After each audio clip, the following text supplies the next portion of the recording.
siang Pak Adi, selamat siang semuanya. Saya Steffi Wong dari kelas 11 IPS 1. Jadi pada kesempatan kali ini saya akan membahas tentang COVID-19 dan saya juga akan menjelaskan sedikit tentang SARS-CoV-2.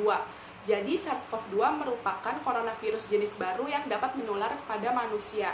Infeksi dari virus ini disebut dengan COVID-19.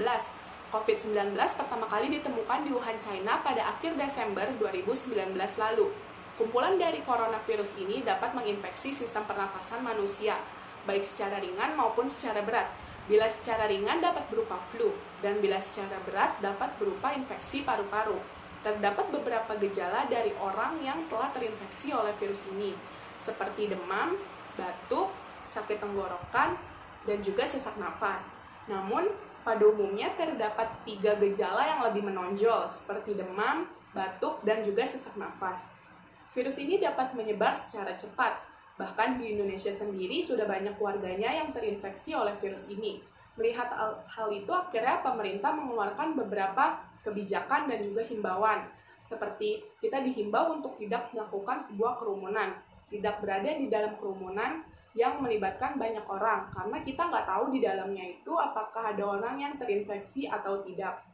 Lalu pemerintah juga membuat keputusan untuk siswa belajar dari rumah, dan beberapa pekerja juga menyelesaikan pekerjaannya dari rumah.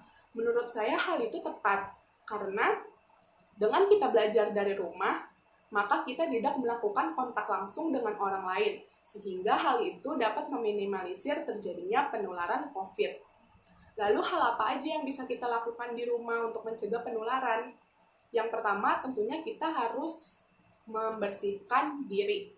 Kita harus rajin membersihkan diri sendiri, terutama jika kita habis dari luar rumah. Lalu yang bisa kita lakukan juga kita harus mencuci tangan kita sesering mungkin. Karena dengan mencuci tangan, maka kita akan membunuh kuman dan juga bakteri serta virus yang ada di tangan kita. Lalu kita juga bisa menyemprotkan barang-barang yang ada di rumah kita menggunakan disinfektan supaya segala jenis kuman, virus, dan bakterinya mati. Lalu di rumah juga kita bisa melakukan olahraga secara rutin, sehingga imun di tubuh kita naik dan tubuh kita bisa melawan virus yang menyerang. Lalu kita juga harus melakukan social distancing, yaitu membatasi diri kita dari bertemu dengan orang asing, karena kita nggak tahu orang itu terinfeksi atau enggak. Lalu untuk penonton yang menonton video ini, kalian juga bisa melakukan hal yang seperti saya lakukan di rumah, yaitu kalian yang terpenting adalah harus melakukan social distancing dengan tidak bertemu dulu dengan orang-orang asing atau orang-orang yang tidak berada satu rumah dengan kalian. Kita harus stay at home untuk beberapa saat ini, karena dengan stay at home kita dapat memutus rantai penyebaran COVID. Lalu kalian juga harus rajin untuk mencuci tangan supaya kalian terhindar dari virus kuman dan juga bakteri. Dan jangan lupa ya buat bersihin diri kalian kalau misalnya kalian habis dari luar rumah. Lalu kalian juga harus menggunakan masker atau alat kesehatan bila kalian sedang keluar rumah. Dan usahakan untuk tidak keluar rumah bila halnya tidak terlalu penting. Lalu kalian juga harus bisa menjaga jarak dengan orang lain, sehingga kalian bisa terhindar dari penularan. Lalu yang terpenting adalah kalian harus terus menjaga kesehatan kalian. Kalian harus terus berolahraga dan kalian juga harus makan makanan yang sehat supaya imun di tubuh kalian meningkat dan imun kalian bisa melawan virus-virus yang menyerang. Lalu untuk para pekerja seperti dokter, polisi, supir ojek online, buat kalian terus semangat ya. Kita semua butuh bantuan kalian, terutama dokter. Kita semua butuh bantuan dokter, terutama bagi orang-orang yang telah terinfeksi. Jasa-jasa dokter sangat bermanfaat, sangat berguna bagi kita, dan kita sangat membutuhkannya. Jadi kita harus sadar juga, kita harus stay at home, karena dokter rela untuk terus kerja di situasi seperti ini. Dan kita harus memudahkannya dengan stay at home, supaya kita bisa memutus rantai penyebarannya.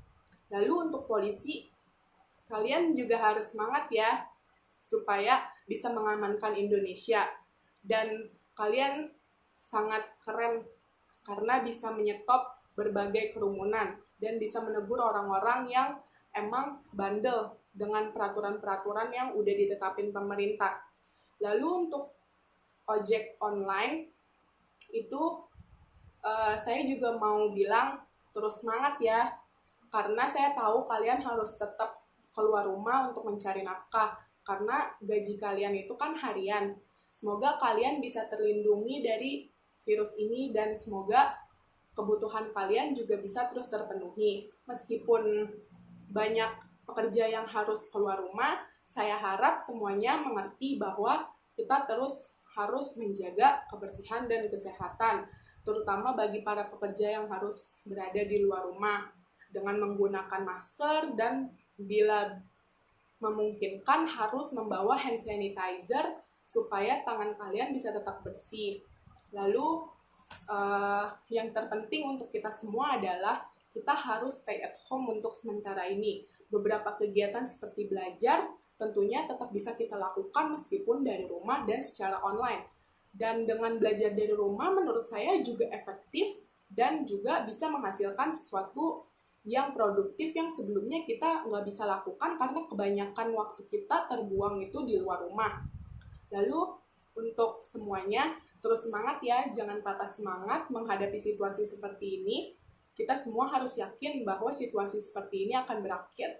Selain menjaga kebersihan dan kesehatan dan terus mengikuti himbauan pemerintah, kita juga harus terus meningkatkan ibadah kita kepada Tuhan supaya kita bisa lebih kuat lagi menghadapi semua ini dan semoga semua ini dapat segera berakhir. Demikian yang bisa saya jelaskan dan beberapa kata motivasi yang bisa saya sampaikan. Semoga semuanya bermanfaat untuk diri saya sendiri dan juga untuk kita semua. Demikian dan terima kasih.